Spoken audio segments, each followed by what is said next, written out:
Hello everyone, welcome to English with Shalini, and in this video we are going to discuss a short story, Hearts and Hands. This is written by O. Henry, a great story writer of America. Now let's begin the story. So Denver, there was a influx of passengers into coaches on the eastbound B&M Express. So this is a story of Denver. So Colorado is a state, and its capital is Denver there. And here there is a influx of passengers. Many passengers are sitting in that coach of rail, and the name of the railway is B&M Express. So in one coach there sat a very pretty young woman, dressed in elegant taste and surrounded by all the luxurious comfort of uh, experienced traveler. So in that coach sat a very pretty woman. You can see in the picture like that. So she was very beautiful. She has elegant taste, and she was carrying all the luxurious comfort like pillow and the water bottle and the food of that experienced traveler, and they used to take those things. So she was an experienced traveler. Among the newcomers were two young men. Then two new young comers also came there in that coach. One of handsome presence with a bold and frank countenance. One was very handsome and he was having bold and frank countenance. Countenance means face and manners. He was very mannerful. And the other ruffled. Other man was ruffled, glum faced, gloomy looking face person, and heavily built. He was heavily built, he was muscular and roughly dressed, but his dress was not so good, it was roughly dressed. The two were handcuffed together, and they were handcuffed together like this with handcuffs. So, as they passed down the aisle of the coach, the only vacant seat offered was a reverse one facing the attractive young woman. So there was no other seats, and they had come there. So they seated in front of lovely young woman. Those two men they seated. Here the link couple seated themselves. The young woman's glance fell upon them with a distant, swift disinterest. Then, with a lovely smile brightening her countenance and a tender pink tincturing her rounded cheeks, she held out a little grey gloved hands. So earlier, that woman didn't took much interest in those young men, but later on she recognized as one was his friend, one fellow was his acquaintance. So she smiled, and a lovely color came to his face, and then she held out her hand to shake hand. When she spoke, her voice, full, sweet, and deliberate, proclaimed that its owner was accustomed to speak and be heard. So she was a very confident woman. She was very, she was talkative also, and she talked in a manner that people are bound to listen. That so she was a that kind of a speaker, good speaker. Then she is saying, "Well, Mr. Easton, if you will make me speak first, I suppose I must." Well, Mr. Easton, so one name of one boy is Easton, and she is telling that if you want me, that I will start the conversation. Okay, I am first talking, and don't you ever recognize old friends when you meet them in the West? So now she is inquiring him that don't you recognize your old friends when you meet in them in West? So that train was going towards east. The younger man roused himself sharply at the sound of her voice and seemed to struggle with a distant embarrassment, which he threw off instantly, and then clasped her fingers with his left hand. Now, younger man was little bit nervous and embarrassed, but somehow he he clasped her hands with a left hand. And he said, "It's Miss Fairchild," he said with a smile. "I will ask you to excuse the other hand. It's otherwise engaged just at present." Now he recognized that woman and he is telling that, "Oh, you are Miss Fairchild. And but you excuse me because my hands are encased in somewhere. So just I am shaking hands with the left hand." He slightly raised his right hand, bound at the wrist by shining bracelet, to the left of one of his companion. Now that young man, Easton, raised his hand and showed the girl that I am handcuffed to this companion, this other man. The glad look in a girl's eye slowly changed to bewildered horror. Now, girl's expression changed. Earlier, she was happy and she was happy to meet that old friend, but now she is bewildered. She is confused that, oh, the person I know is handcuffed, he is a criminal or something. So she is going in the coach with criminal and all that sort of things came in her mind. The glow faded from her cheeks. So there earlier there was a glow, but that glow faded from her cheeks. Now she became confused, a little bit depressed also. Her lips parted in a vague, relaxing distress. Now her lips parted, and she became distressful. Easton, with a little laugh, as if amused, was about to speak again when the other forestalled him. So the man, is young man, wanted to speak something, wanted to speak that girl, but that other man forestalled him. That he told him to keep quiet, and I am talking. So the glum-faced man had been watching the girl's countenance with a veiled glance from its keen, shrewd eyes. Now, the glum faced man who was watching all this conversation of a young man and the girl, and he was also observing the girl's face with a veiled glance, not directly, but in the secretive manner. And he was a very shrewd man, he was a very sharp man. So now he is talking. "You'll excuse me for speaking, miss, but I see you are acquainted with the marshal here. So you just excuse me that I am interfering in your talking, but I think you know this man. You know this man, and this man is a marshal. If you ask him to speak a word for me when we get to pen, he will do it." And then he just pretended. Then that man, the shrewd man, that sharp man, said that he is taking me. He's a police officer. He's a marshal, and he is taking me to jail. And if you will say something in my favor, maybe he will treat me well in that pen, in that jail, and it will make things easier for me there, and things will be easier for me there in that jail. He is taking me to Leavenworth prison. So that your friend is taking me to Leavenworth prison. It's 7 years for counterfeiting. I have done some crime, and that crime is counterfeiting.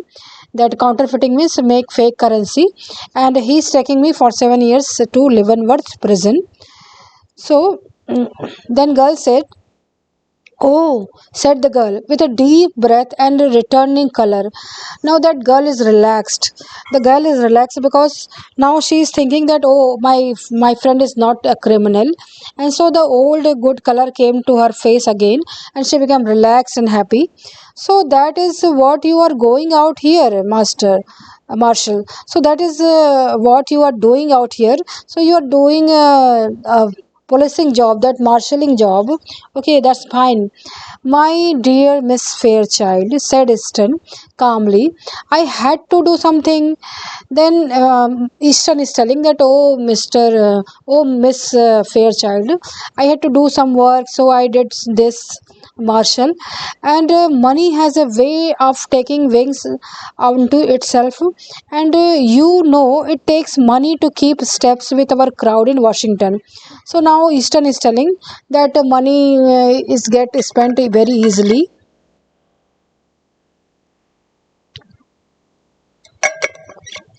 And if we have to survive in the circle of elite circle of Washington, we need money. So I saw this opening in the west, and well, marshalship isn't quite a high position on that of an ambassador. So I saw opportunity in the west, and I know that marshalship is not so good, high paying job, and it's not as good as ambassador, but it's okay. But ambassador, said the girl. So ambassador is having some connection with the girl. Warmly doesn't call anymore. I need not. He need not ever have done so. You out know that. Now, girl said that. Oh, why are you talking about ambassador? Means there is some story about ambassador. Maybe that ambassador is was a sweeter of that girl, and maybe he was visiting, and they were dating sometime, and now. This girl is interested in Eastern, and she is telling that no, ambassador doesn't meet me anymore, and you must know this. You must know this, that I am interested in you, not in ambassador. Um, and so now you are of these dashing western heroes, and you ride and shoot and go into all kinds of dangers. So now you are marshal here, and you are doing a dashing job in like a western heroes, like a filmy hero, and you will go to shooting and all kinds of danger you face. That different from the Washington life, and this martial life, this adventurous life is quite different from Washington life, which is not so interesting and in a way dull. You have been missed from the old crowd. So we have a friend circle now. Girl is actually telling that they may be having some friend circle, and people talk about Eastern in that friend circle. The girl's eyes, fascinated, went back, widening a little to rest upon the glittering handcuffs. Now the girl's eye was fascinated. She was fascinated, and she went back, widening a little, and rest upon the glittering handcuffs. Then she again saw that handcuffs, and she was again confused, watching those handcuffs. Now, other man, that rough looking man said, "Don't you worry about them, miss," said the other man. All the marshals handcuffs themselves to their prisoner to keep them from getting away. Now he's telling that you don't worry about the handcuffs. All the men who are marshal, who are police officer, handcuff their prisoner in order to keep them with them, so that that prisoner maybe not get away from them. So Mr. Exton knows his business. You don't worry, Mr. Easton knows his job of policing very well. He is doing his work, and will we see you again soon in Washington? Asked girl. Then this girl is not answering any questions of any talking of those other men. He is thinking that that is a criminal who is attached to his friend, attached to her friend, and why she should talk to that criminal. Then she all the time ignoring that other man, and she is all the time talking to Easton, and she is telling that will we will be able to see you in the Washington sometimes? Asked the girl. Not soon, I think, said Easton.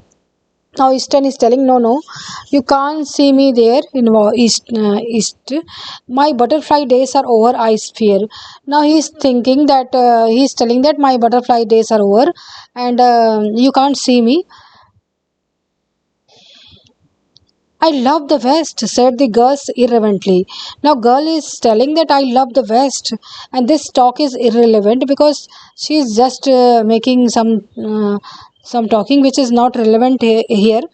Her eyes were shining softly. She was falling in love with that Easton, and she is very much impressed by the job he is doing. He is marshal, and that girl is slowly loving him. She looked away out the car window. She began to speak truly and simply without the gloss of style and manner. Then she looked away the car window, and she began to talk without manners and style. Mama and I spent the summer in Denver. Now she is telling that my mother and I spent summer in Denver. She went home a week ago because father was slightly ill. and my mother has gone to some other place to my father, and because my father was slightly, now I am all alone. She wanted to tell that I am all alone. I could live and be happy in the west. uh, I like the west and I can be very happy there, I think. So she's giving an away, she's giving an invitation that you must visit me. I think the air here agrees with me. I like this place, I like the West. Money isn't everything. But people always misunderstand things and remain stupid. Now she is blaming that stun in a way that money is not everything, and people relationship is everything. And but some people don't understand this, and some people remain stupid, that you are not understanding my feeling. I am I'm liking you, I'm falling in love with you, but you don't understand my emotion, that perhaps she want to tell. Say, say, Mr. Marshall, growled the glum-faced man.